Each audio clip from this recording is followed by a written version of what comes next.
Salam buat para pencinta sejarah, saya Admin Waban. Dalam kesempatan ini, saya akan membacakan salah satu koleksi kami berupa koran lama yang bernama Samarang's Advertentie-Blad, yang terbit pada tanggal 21 Maret 1846. Koran ini merupakan koran yang terbit pertama kali di kota Semarang. Yang setelah itu baru terbit koran kedua bernama Samarang's Koran.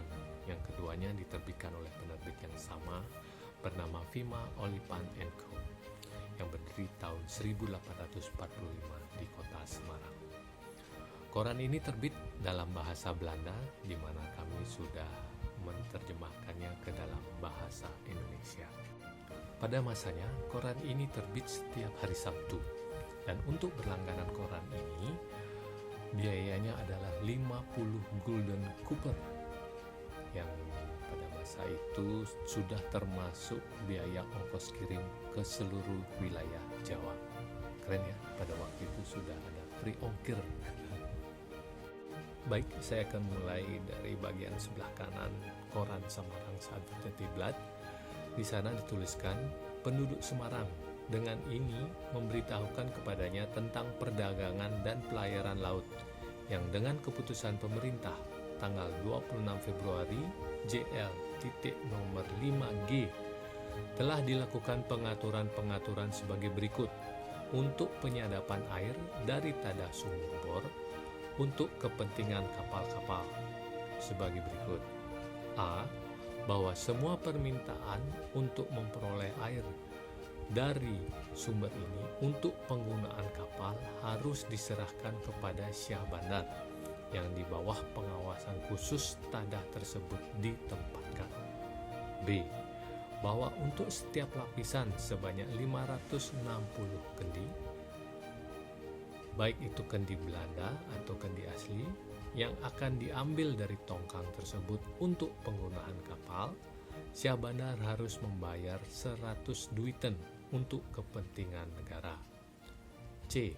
Bahwa untuk tempat berlabuh air dengan ukuran yang disebutkan untuk penggunaan kapal, asalkan pengangkutan ke kapal disediakan untuk perantara Departemen Pelabuhan, dan 100 duiten harus dibayar, terlepas dari apakah kapal itu berada di timur atau dilakukan pada musim barat. Yang seperti disebutkan di atas, 100 duiten akan dibayarkan untuk kepentingan kas negara. Sisanya akan digunakan untuk menutupi biaya membawa ke kapal melalui perantara dari harbor master. D. Akan tetapi, untuk tempat berlabuh yang dimaksud, pembayaran hanya akan dilakukan sebesar 100 duiten bila air dipindahkan ke atas kapal atau kapal mereka dengan cara sendiri oleh nahkoda kapal. E.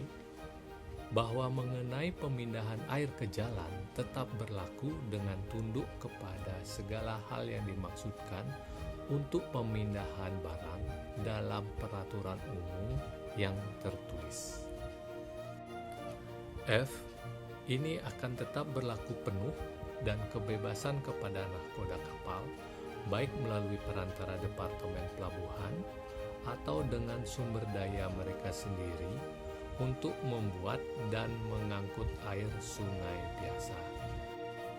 Itu tadi bagian sebelah kanan dari Samarang's Advertentie-Blad, dan bagian F tadi adalah sebagian dari kiri atas, sebelah kiri dari koran Samarang's Advertentie-Blad. Kita lanjutkan di bawahnya. Di sana dituliskan pada tanggal 19 Maret 1846 dengan mengacu pada iklan yang ditempatkan pada sisi ini dalam Javasche Koran edisi ke-11 nomor 20. Para tamu diingatkan bahwa pada hari Kamis tanggal 26 pagi pukul 10, pemindahan ke gudang utama di Semarang akan dikontrakkan untuk pemindahan ke gudang utama di Semarang dari semua kopi pemerintah yang disimpan di gudang-gudang di Beton dan Boyolali ya, untuk kediaman di Surakarta dari hasil panen tahun 1846 akan diterima. Untuk negara, dengan mengacu pada iklan Direktur Produk dan Gudang Sipil yang muncul di Java Sekoran tanggal 4 tahun ini, pihak-pihak yang berkepentingan diingatkan bahwa pada hari Senin tanggal 5 jam 10 pagi, A. Pemindahan dari gudang depo induk ke Sumeneb ke gudang penjualan di Semarang sebanyak 2.560 konang garam. Kemudian B. Pemindahan dari gudang depo utama di Paradesi ke gudang penjualan di Tegal dan Pekalongan masing-masing sebesar 910 dan 799 garam. Di bagian sebelah kiri, di setiap berita di bawahnya itu dituliskan Residen A.A. Buskes. A.A. Buskes nama lengkapnya adalah Arnold Ardian Buskes, di mana dia adalah satu dari 3 anggota Komisaris Jenderal dari Belanda yang tugas pokoknya adalah untuk membangun daerah koloni untuk memberikan keuntungan sebesar-besarnya bagi negeri Belanda.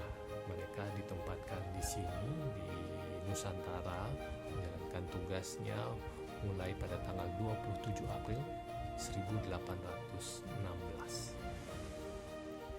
Demikian halaman pertama dari Samarang's Advertentieblad.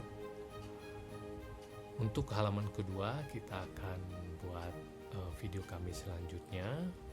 Sebelum saya tutup, jangan lupa teman-teman untuk subscribe, like, dan klik loncengnya untuk mendapatkan video terbaru dari kami nantinya. Dan mohon dukungannya. Terima kasih.